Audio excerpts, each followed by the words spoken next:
I'm Hussam Al Haddad, Managing Director, ATEIS Middle East and VELOX Fire Detection Alarm System, the first UAE fire alarm detection manufacturer here in Dubai, United Arab Emirates. We are very proud today to introduce you to VELOX VITA. It's the state-of-the-art EN54 approved and one of the leading in 4G connectivity. The system is loaded with 4G connectivity capability, allowing the panel to be part of the bigger smart city solution. The Vita is a one-loop fire alarm control panel able to drive 240 detectors and devices, loop-powered with built-in isolator or without. As well, it's a fully touch panel loaded with 10 languages, including Arabic, English, French, and many other.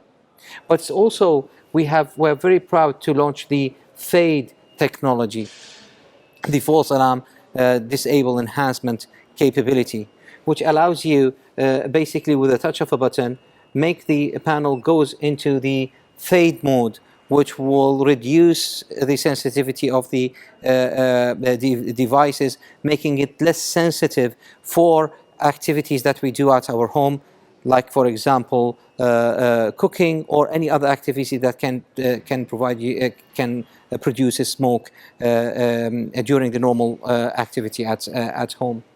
Once the timer elapses, the system automatically goes to the normal condition. We are very proud as well to launch it with the zonal indication, which means in case of a fire, the system will indicate the location of the fire detection or the incident, but as well as the zone attached to it. With the new Vita panel, the system is capable of connecting to smart city solutions over 4G, or we can install the VELOX TCP IP card, allowing it to connect to our 3D command system. As well, this year we are launching the Vita with the wired network, allowing it to be part of the bigger VELOX touch system.